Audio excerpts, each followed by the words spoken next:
तो दोस्तों, आगे बढ़ने से पहले हम जल्दी से पार्ट 1 को रिवाइज कर लेते हैं। हमने देखा था कि इलेक्ट्रिसिटी बनाने के लिए सबसे पहले कोल प्लांट में आता है।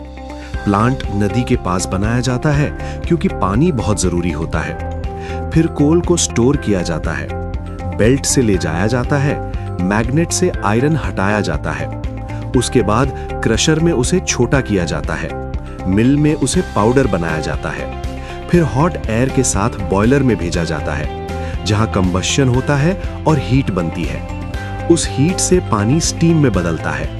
इकोनोमाइजर, सुपर हीटर और रीहीटर उस स्टीम को और पावरफुल बनाते हैं। और अब हमारे पास high pressure, high temperature steam ready है।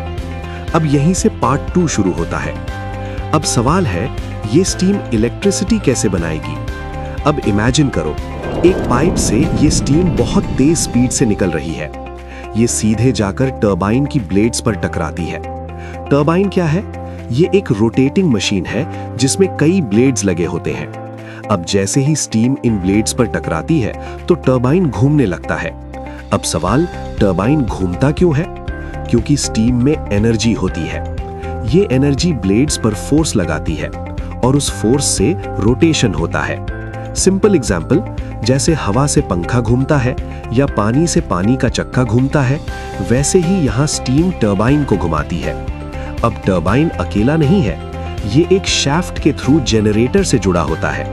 मतलब जैसे ही टरबाइन घूमेगा, जनरेटर भी घूमेगा। अब सबसे इंपॉर्टेंट पार्ट, इलेक्ट्रिसिटी बनती कैसे है? जनरेटर के अंदर 2 मेन पार्ट्स होते हैं, रोटर और स्टेटर।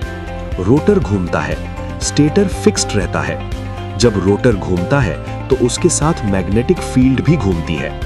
अब ये मैग्नेटिक फील्ड स्टेटर के कंडक्टर को कट करती है और उसी मोमेंट करंट जनरेट होता है।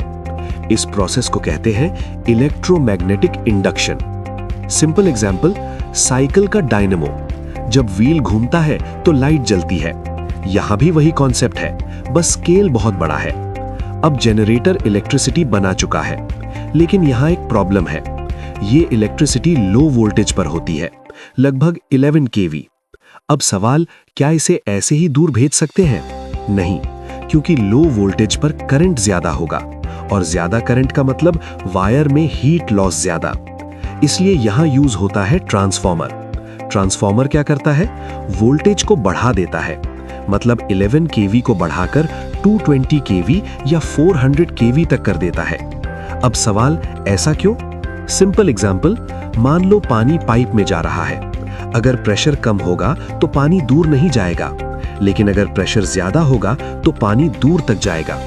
वैसे ही इलेक्ट्रिसिटी में high voltage equal to low current equal to low loss. इसलिए लॉन्ग डिस्टेंस ट्रांसमिशन के लिए वोल्टेज बढ़ाया जाता है। अब ये high voltage electricity transmission lines के थ्रू सिटीज तक जाती है। अब तुमने बड़े बड़े टावर्स देखे होंगे। ये इतने ऊंचे क्यों होते हैं?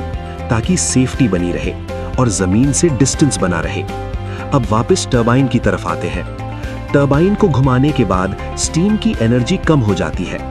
अब इस स्टीम को हमें वापस पानी में बदलना पड़ता है। ये काम करता है कंडेंसर। कंडेंसर स्टीम को ठंडा करता है और उसे फिर से पानी में बदल देता है। अब सवाल, ऐसा क्यों? क्योंकि हमें उसी पानी को बार बार यूज करना है। मतलब पूरा सिस्टम एक साइकिल में चलता है। अब कंडेंसर को ठंडा करने के लिए भी पानी चाहिए। इसके लिए यूज होता है कूलिंग टावर। कूलिंग टावर गर्म पानी को ठंडा करता है और उसे फिर से सिस्टम में भेज देता है। सिंपल एग्जांपल, जैसे गर्म चाय ठंडी होती है, वैसे ही यहाँ पानी ठंडा किया जाता है। अब एक और चीज बची है, ऐश। जब कोल जलता है तो पूरी तरह क्लीन नहीं जलता, उसके बाद ऐश बचती है। ये 2 टाइप की होती है, फ्लाई ऐश और बॉटम ऐश। फ्लाई ऐश हवा में उड़ती है, बॉटम ऐश नीचे गिरती है। अब सवाल, इसे हटाना क्यों जरूरी? क्योंकि ये पोल्यूशन करती है और मशीन में जमा हो जाए तो प्रॉब्लम करेगी।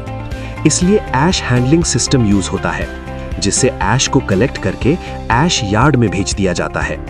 अब अगर पूरा प्रोसेस एक बार सिंपल में देखो तो कोल आया, प्रोसेस हुआ, स्टीम बनी, टरबाइन घुमा, जनरेटर ने इलेक्ट्रिसिटी बनाई, ट्रांसफॉर्मर ने वोल्टेज बढ़ाया और पावर घर तक पहुंची। तो दोस्तों, एक छोटा सा कोल का टुकड़ा केमिकल एनर्जी से शुरू होकर थर्मल, फिर मैकेनिकल और उसके बाद इलेक्ट्रिकल एनर्जी में बदल जाता है।